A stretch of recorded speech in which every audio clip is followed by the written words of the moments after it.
Baruch Hashem.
So we've been talking about Shalom Bayit, Shalom Bayit, Shalom Bayis.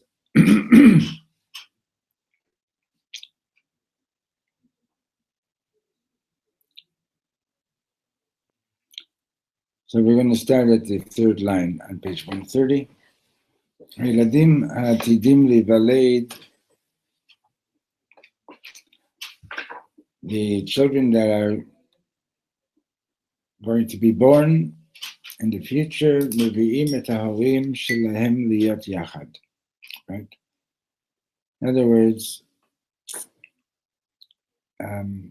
what brings, parents, what brings man and woman together is because they want to have children. So it's the children who are bringing the parents together. כשאיש ואישה מתחתנים, when a husband and wife get married, זה אור גדול, it's a great light, נכון?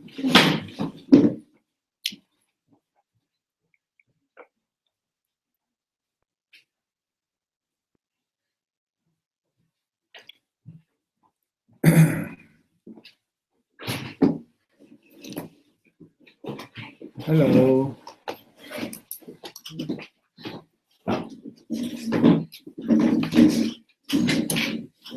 Okay, so we're on 130.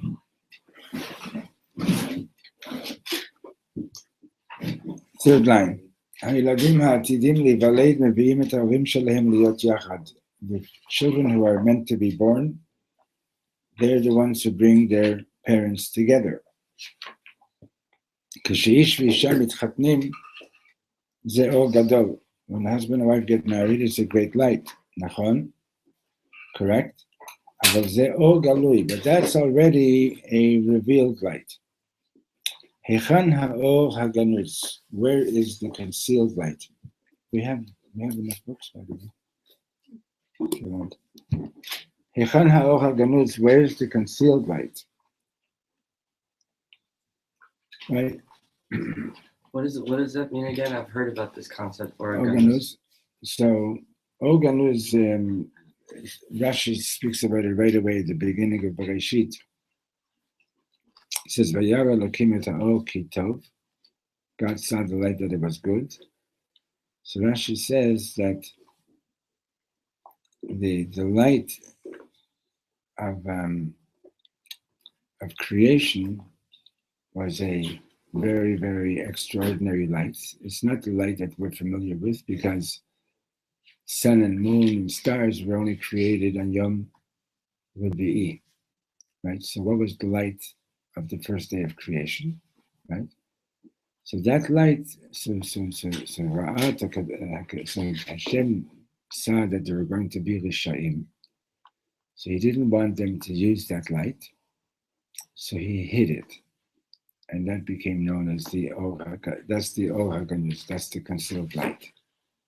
Okay? So there's light that's revealed, right? For example, what you see now is revealed light, right? But then there's a deeper light. And that's called the Or HaGanuz. Okay? So Rashi says there that Hashem made it accessible only to the tzaddikim, so that only the righteous can, have access to it. Okay. So if Shlomo says over here, where's the hidden light at a wedding, right? So he says, "Hayladim shivaldu lahem hem ha'or haganuz." The children that are going to be married, that are going to be born from this marriage, they are the hidden light. In other words, you don't see it yet, but their light is already there. It's their light that's bringing the father and mother together.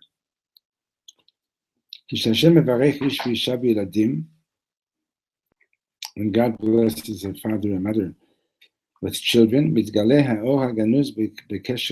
so the concealed light of their union gets revealed. And this is the light of Channukah. So Channukah, we speak about being the Or HaGanuz, right? Because how did one little container of oil manage to burn for 8 days? How did it manage to give light for 8 days, right?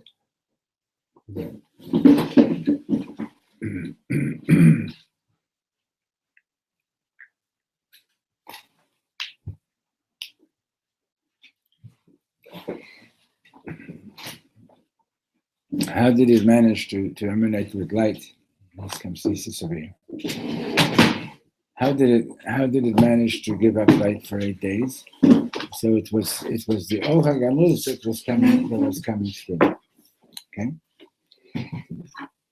So HaTorah, he's going to explain some more. HaTorah inena medaberet al nisuei Avraham Avinu v'Sara Imenu. The Torah doesn't tell us about the marriage of Avraham Avinu and Sarah Imenu.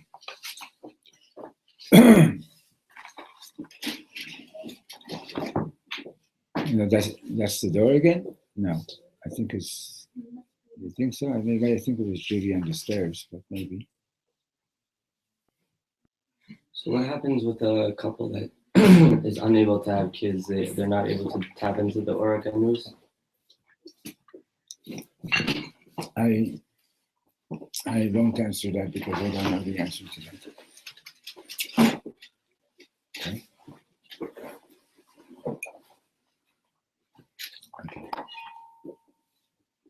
He'll pull that chair over. He's not using the chair, so he'll pull the chair over and put the books in the chair.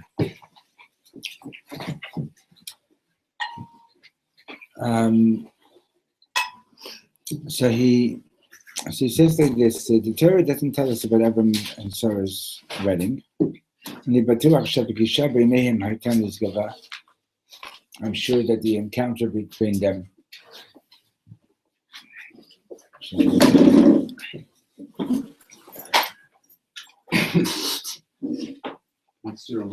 You have right over here. Take from here. Take from here because somebody's going to come in.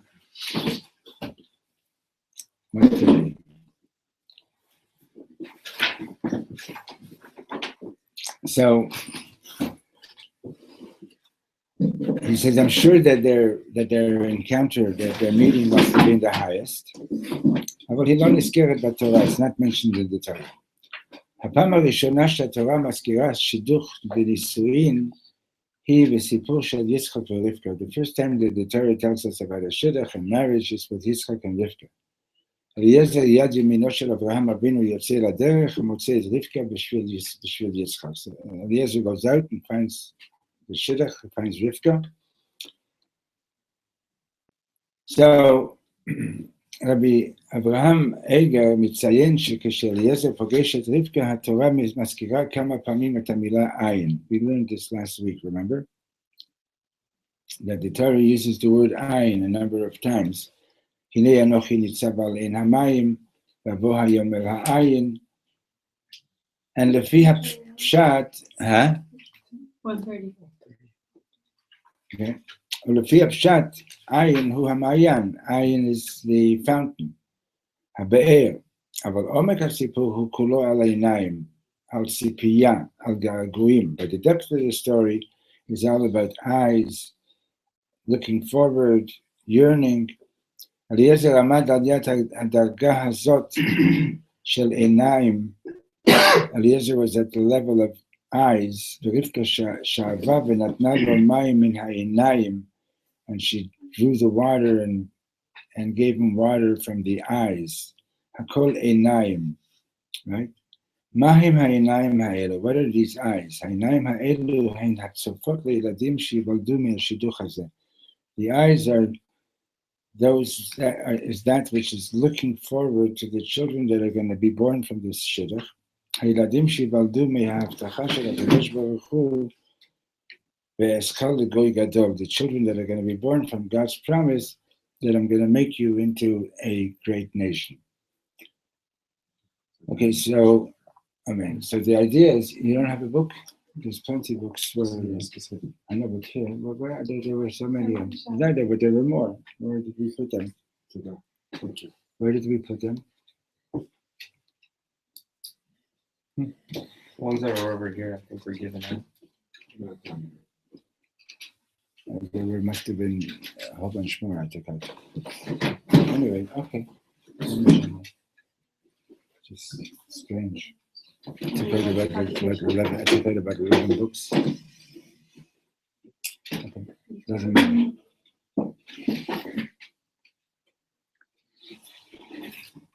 Okay, so let's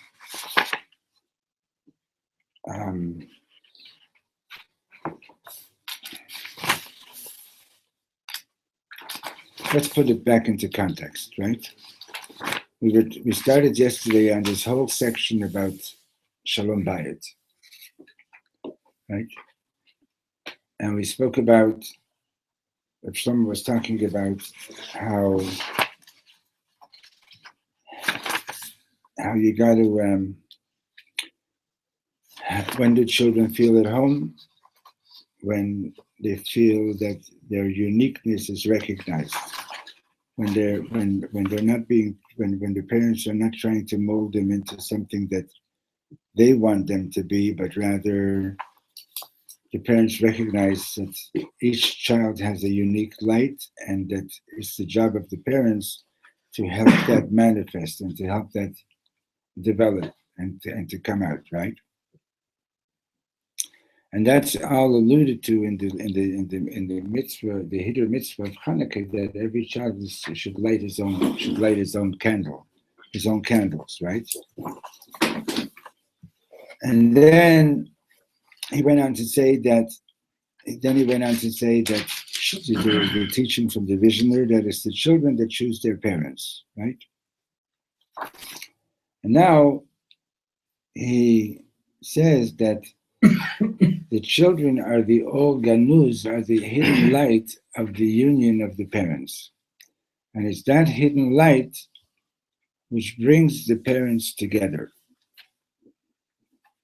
And that is all about, in other words, that a real union is not based on what you see smack in front of your eyes. A real union, a real achdut is really related to what you don't see. It's related to the Or HaGanuz. In other words, it's what are you really looking forward to? What are you seeking, right? You know,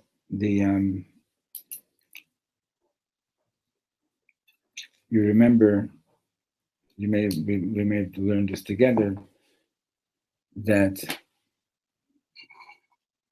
the only donation that from all the donations that were brought for the Mishkan, the only one that the Torah tells us what the donation was actually used for, what a particular donation was used for, right? Besides, I wonder if they had all these plaques hanging in the Mishkan, like who gave this and who gave that, right? Actually, there's remind me to get back to this, but I just got to tell you the story that I think it was the Panovich Sharov. But in any case, there was this mishulach, this collector who went around every year from town to collect money for this yeshiva. It was the Russian probably, and he was already getting older. And somebody said to him, get yourself a horse and a buggy, and you'll be able to get around faster instead of walking from town to town. So he came to a certain town, and one of the donors, he was coming up to his house, and the donor looks out the window and he sees that the Mishulach, instead of walking, he's coming with a horse and a buggy. So he said to him, listen, I'm not going to give you the donation directly because he was thinking to himself, I don't want my money to go to feed a horse and a buggy, I want my money to support somebody who's sitting and learning. Mm-hmm. Anyway, the Yeshiva could finish his rounds, he'd come back and give the Rosh Yeshiva all the money and give him a full report of who gave what, etc.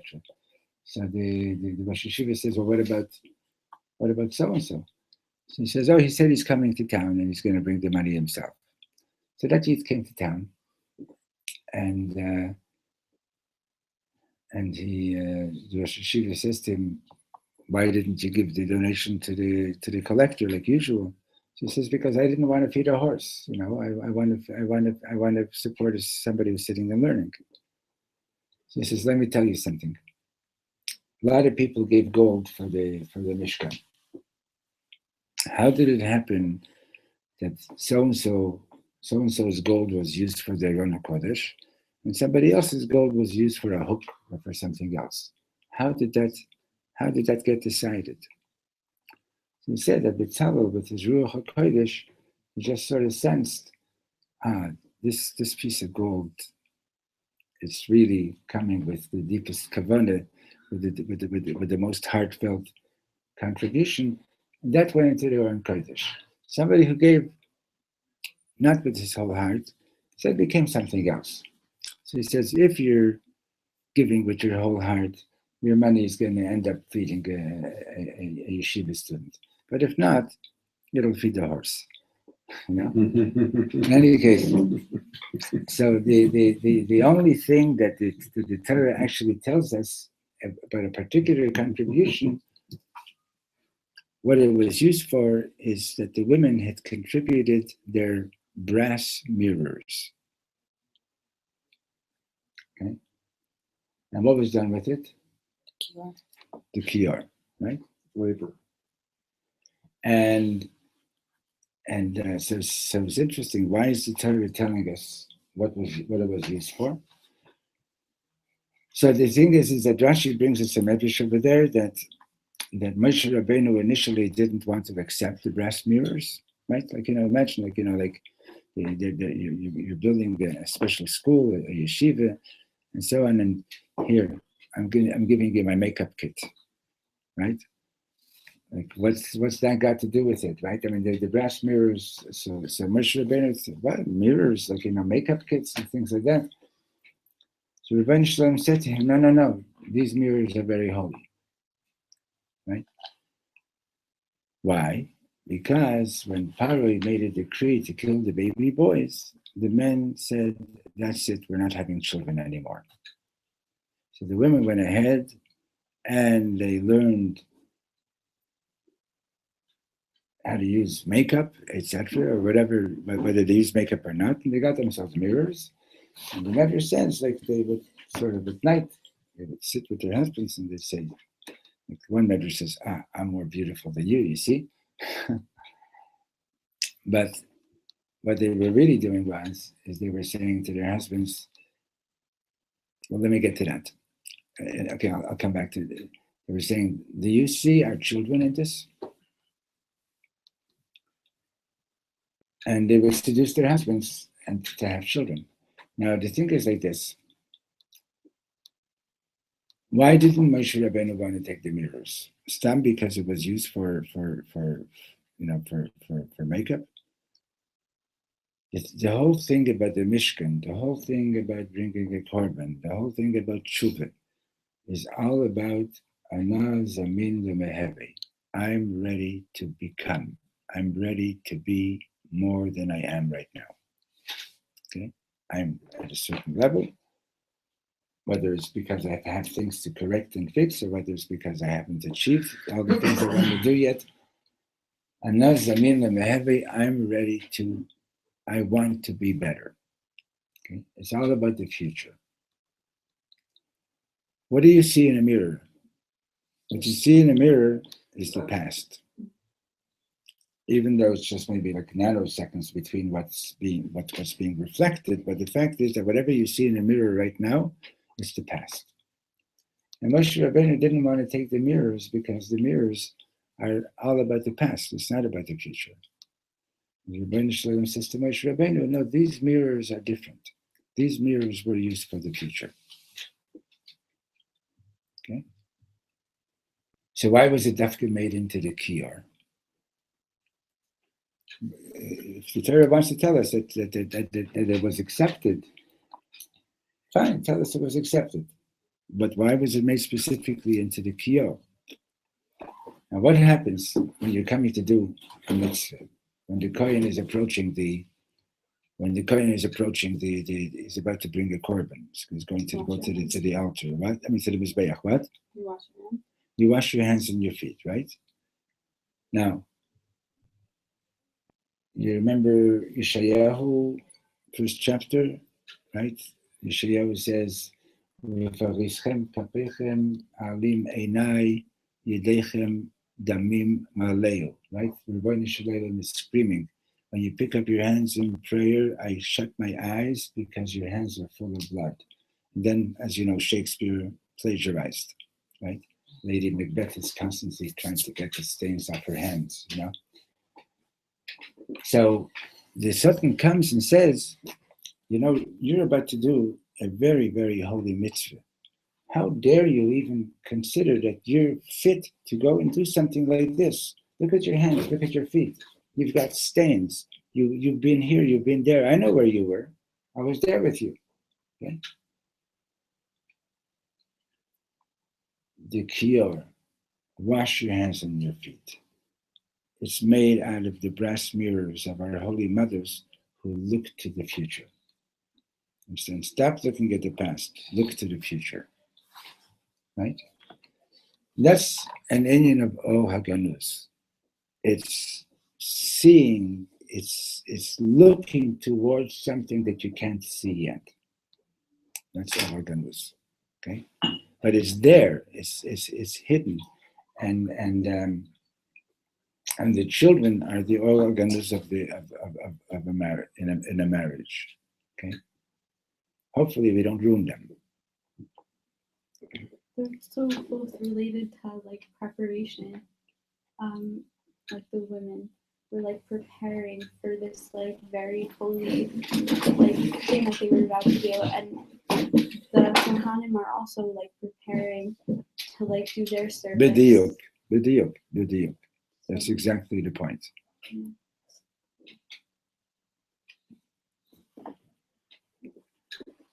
Did you let them in? Oh, so nice of you. Shlomo, you want to say something? People are constantly mentioning your name. Hi. Yeah, she's here. She's probably upstairs. You can go up and see her. Yeah. People are saying, somebody came today, do you have the book by Shlomo Katz, the Soul of Channukah? That one I actually didn't have any extras. You have more? Not yet. But you have, yeah? Okay, good. Okay, so another aspect of Ova Ganuz is do you see the light of your children? Like, do you see right? As a matter of fact, like once I heard from Rav Steinsaltz when he says that Yaakov Avinu, after Yosef, when Yosef told his dreams, it says, "Vaviv shamar et hadavar." His father guarded his dream. In other words, he was careful not to destroy Yosef's dream, right? A lot of times children have dreams, they're going to be great, and somebody comes along and just ruins it, just says, what are you talking about? Be real, you're never going to be able to do that, and so on, right? So,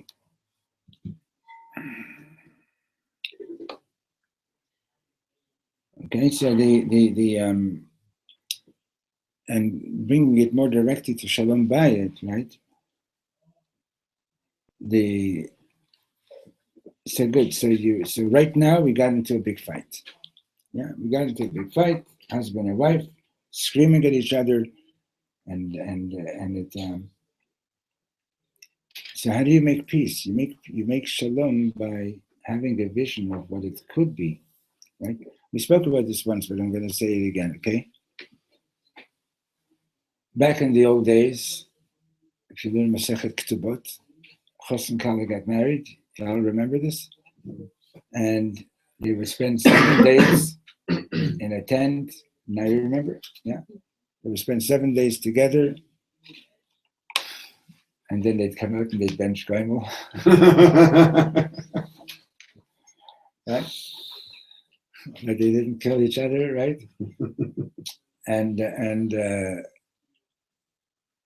right? How did they manage? Right? She's looking at him and she's saying, "My gosh, my father told me this about you, and so on, and that you're a big Talmud Chochem, that you're this, you're that." Right? And he's looking at her, and you got this problem, you got that problem. So how did they do it? They had to have the consciousness to realize that every little scratch is going to be made into something beautiful. Right? You know that mashal with the diamond, right? Every little scratch is going to be made into something beautiful. That's the whole thing about einayim. How, right? Chacham einav b'rosho. A wise person has his eyes in his head. Okay? He sees ahead. He looks ahead. He sees ahead. So I met this Yid one day that told me that you don't know how many times I was telling your father that you're going to be okay in the end. No, it's just,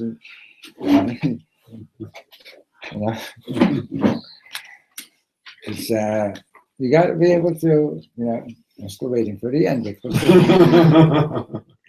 right? But you got to have that. You got to have that ability to see. Like, Rabbi Yankel Yurkovich was a Rebbe in the Cheder in Montreal, and he told me, he says to teach a good kid and for the kid to be a good kid, that's no big chachma. The big chachma is you get a student that's like a real wild card, and to get a kid like that to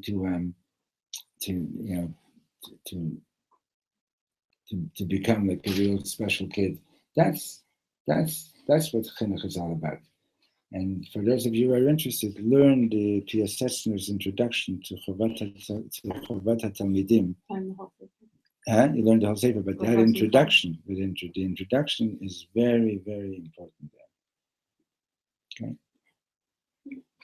So, Hachagim Shel HaYeladim, page 131. Did you see the Beis Medrash, Shlomo? You saw the guys next door?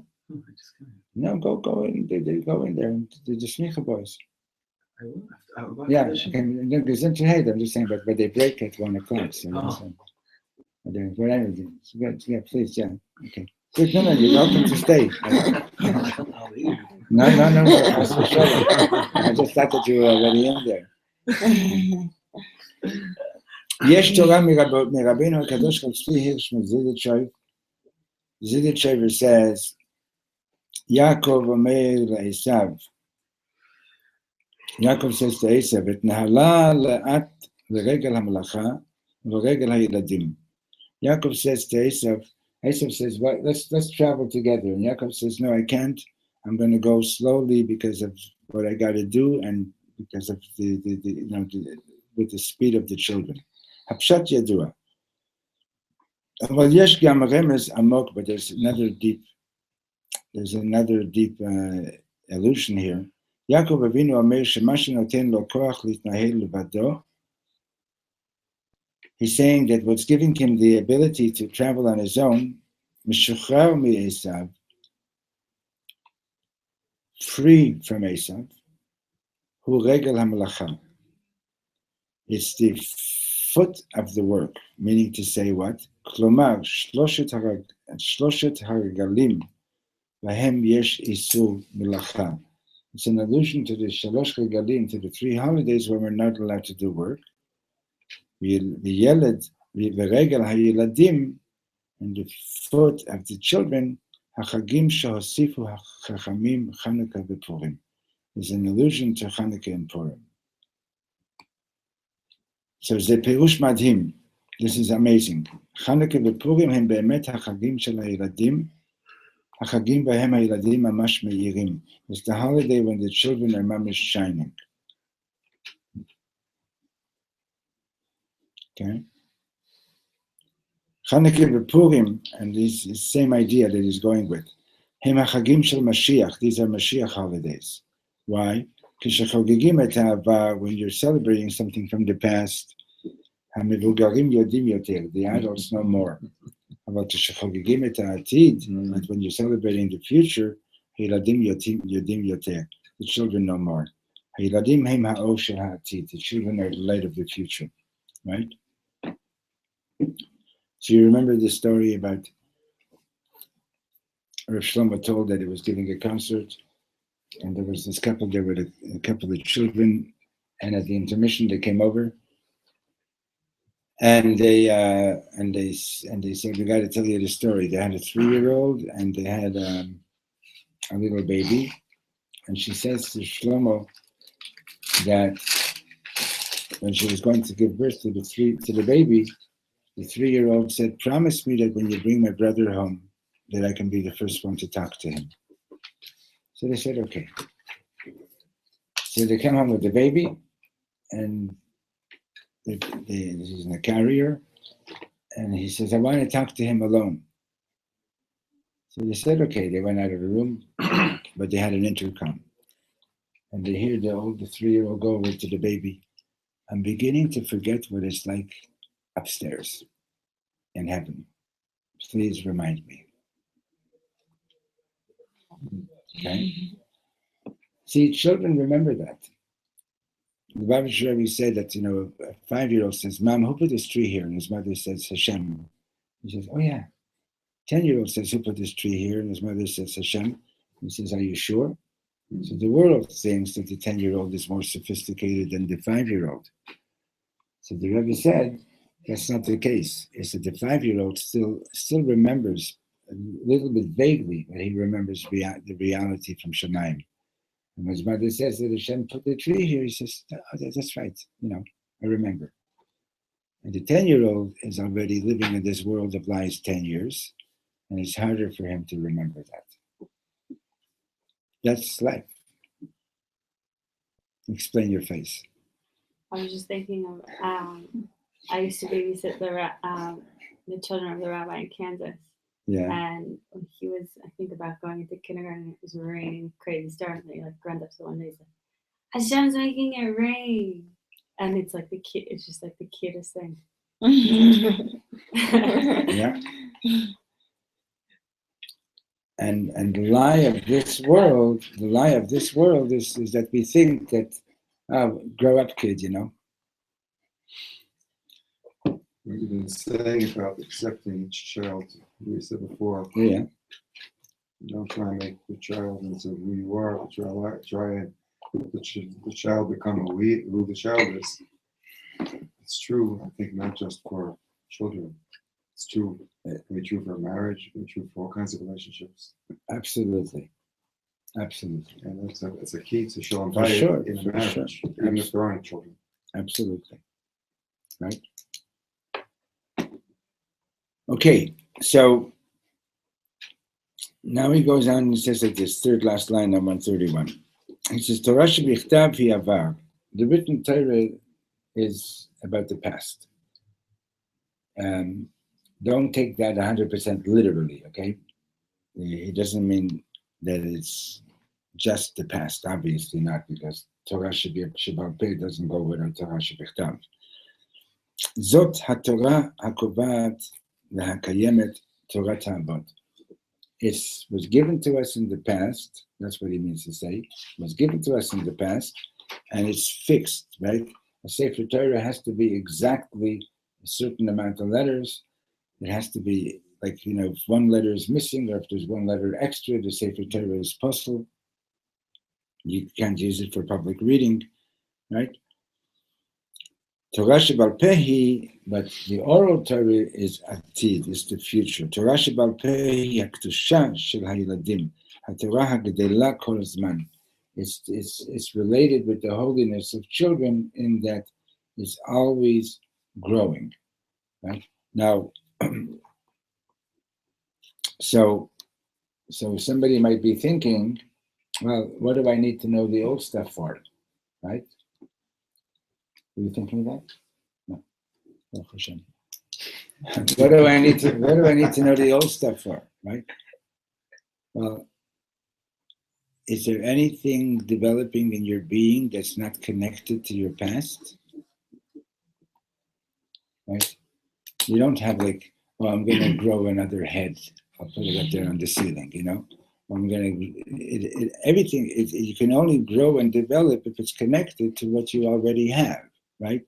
Torah Shebal Peh is real Torah Shebal Peh so long as it's connected with Torah Shebichtav. It's not, no, in other words, if it's not connected, you're making up a new religion.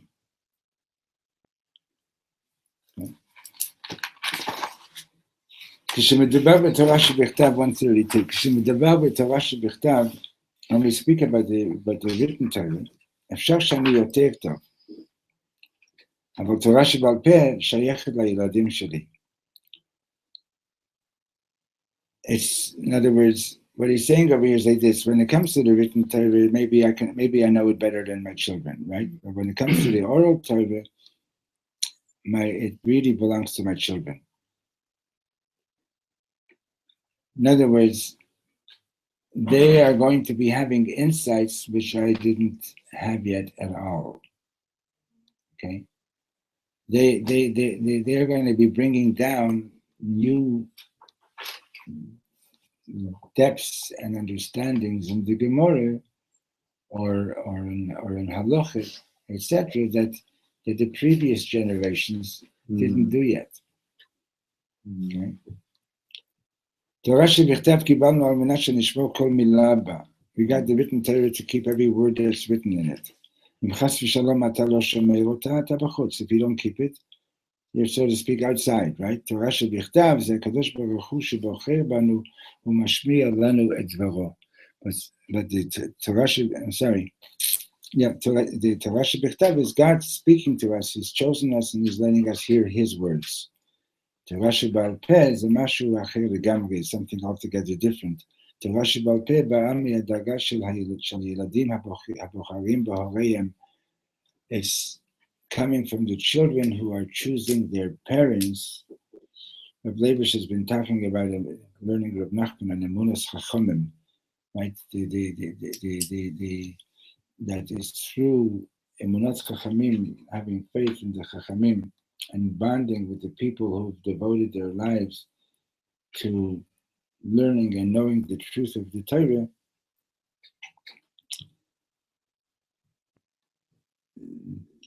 right? Children who choose their parents, the children are choosing their parents, and they're going to be bringing down new light in the Torah. במובן מסוים קודמת תורה שבעל פה לתורה שבכתב. In a certain sense, the oral Torah precedes the written Torah. Sha'arei madua bachar Hashem banu. Why did Hashem choose us?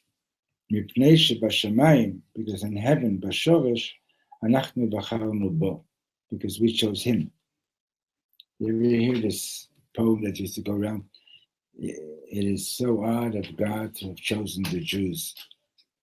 It is not odd the Jews chose God. You know. So as we chose Hashem, why did we choose God? לא מפני שאנחנו בטוחים שנקיים כל דבר שהוא יצווה אותנו. Not because we're sure that we're going to fulfill everything that he commanded us. בחרנו בו מפני שהוא זה שאוהב אותנו הכי הרבה. We chose God because he's the one that loves us the most. Right? Okay, so what he's basically saying is that it's so much about relationship. It's in other words, there's I still haven't wrapped my mind around it yet. But the Baal Shem Tov says that Ahavat Yisrael is the gateway to Ahavat Hashem, and not the other way around. In other words, if I love you just because it's written in the Torah that I should love you, it might be cute, but it's not. That's not. In other words, it's not the real thing. I don't really know what Kedusha is until, and you're only really going to know what Kedusha is when you love every Yid. We have a sense of Kedusha, we have a sense of it, and so on, right? And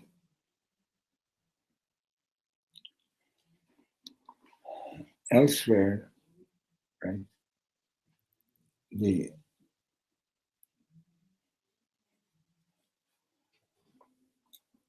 spoke about this once in the Maimer of the Chodeidi, that the Frierdiker Rebbe said when his daughter Chaya Mushka got married to the Rebbe, to the Lubavitcher Rebbe. So he speaks over there and he says that the whole wedding ceremony that we do is modeled after what happened at Har Sinai.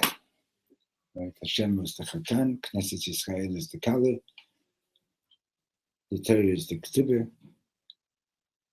and he speaks about Kavod and Ahava. Okay? And he quotes from the Zohar, he says, Kvod Chatan is Ahavat HaKadosh Baruch Hu L'Knesset Yisrael. It's God's love for the children of Israel. Kvod Kala, the cover of the Kala, is Ahavat Knesset Yisrael L'Kadosh Baruch Hu. It's the love of Knesset Yisrael for God. I think about it for a second. What's being connected over here is two concepts, Kavod and Ahava. Right? Not such an obvious connection. Right? What's pshat? So usually, somebody just mentioned this today. Was it you, maybe? I don't know, but usually when who was talking about children that they don't know yet, they have to respect their parents. You think from Abiba Zorenberg, maybe? No. Anyway, no, it was next door. Usually when people say respect your father and mother, respect your teachers, etc., right? It usually means that, listen, whether you like it or not, you're obliged to show them respect, right? Does that understanding of kavod make sense in this statement of the Zohar, that the kavod of God is his love for Am Yisrael? The kavod of Am Yisrael is his love for God. The kavod of the Chatan is his love for the Kala. The kavod of the Kala is her love for the Chatan. What's the connection? Right? So there's kavod and there's kavod. Your highest kavod is that people around you, when they're in your presence, feel that they are special. Your highest kavod is that when people are in your presence, they feel like, oh wow, there's something valuable, there's something important to my being alive. Okay? That's your highest kavod. Now, it's interesting, right? We mentioned every so often like Hebrew words that move into other languages, right? One of the words for kavod in English is glory. So just for fun, substitute Hebrew letters for glory. You know what you get? Gimel Lamed, Aleph Vav Resh Yud. Gal Ori, a wave of my light. Okay. Your highest kavod is that when people are in the presence of your aura, in the presence of your light, aura is another Hebrew word that moved into English also. When people are in the presence of your light, they feel elevated. They feel special. And then nobody has to tell them to respect you. It's just totally natural, right? Now, for that to happen, that can only happen with ahava. Nobody's going to feel special in your presence if you don't love them, right? Going a little bit deeper, this is your ability to make somebody else feel special is a divine gift that Hashem is sharing with you, that the same way that Hashem is making you feel special, He's giving you the ability to make somebody else feel special also. Right? That's your biggest kavod, is that you can make somebody else feel special. Right? How does Hashem do this? Kvod Chatan, Ahavat HaKadosh Baruch Hu, the Knesset Yisrael. That's what Ahava is. Ahava is giving. The root of Ahava is have, is to give. Okay? So,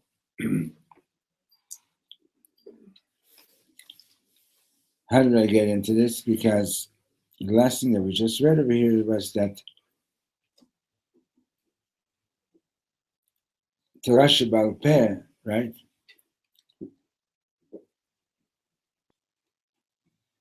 You know, Hashem could have given us a Torah and could have said, here, this is the Torah from Aleph to Tav. Don't change anything. Don't do anything else with it other than this is it. Okay? Right? But what Hashem has given us is the ability to take this Torah and to grow with it and to learn new things and to have new insights and to see how it's going to apply in this life situation, how it's going to apply in this life situation, right? That is Torat Chaim. That's an awesome gift. A gift like that, you only give to someone that you really love. And why did Hashem give it to us, Reb Shlomo is saying? Because we love Him. Okay? And that's how the Or HaGanuz comes about. Okay? That's how the Or HaGanuz comes to be revealed in this world. Reb Shlomo once said that often they would be sitting and learning a piece of Gemara for who knows how long, 2-3 weeks, racking their brains to figure out one line. What does that mean? They would go through every parish that was ever written on it. They would discuss it with anybody they could discuss it with, and nothing was working. And then they would come to a point where, like, I just don't get it. And then all of a sudden, a light opened up, right? And they say, "Oh, that's it." Right? Maybe it's because when you accept that you don't understand something, you're already like building a space, right? To like realize like, okay, like I actually don't understand this. So you're like making a space for To receive. To understand something because you're recognizing like Right. the state that you're in. Right. Yeah. So just 1 second. So the you know, vis-a-vis children, you know, if parents think that I know you, I know you exactly. Or if a husband and a wife, if they think, I know you, I got you all figured out, right? Judy.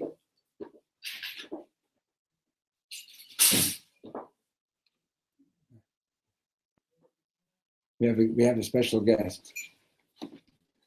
You see?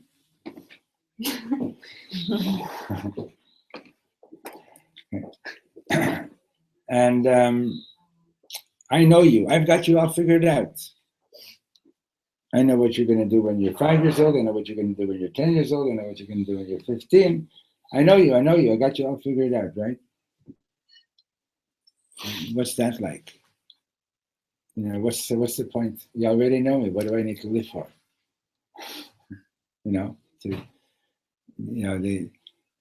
That's Torah. That's like that's Torah shebichtav only, right? Where's the Torah Shebaal Peh? Where's the Torah Shebaal Peh? Don't you realize that there's something that you don't know, right? And if you want me, or if I want you to share what I don't know yet, it's only going to come about through Ahava. The Ahava that I have to have for you to give you the space and the encouragement and to continue developing into bringing the light that you're meant to bring into the world.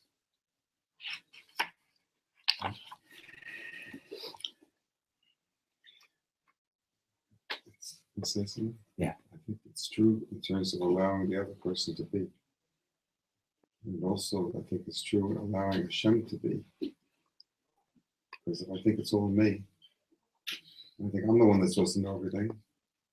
There's no room for Hashem to come in. That's right.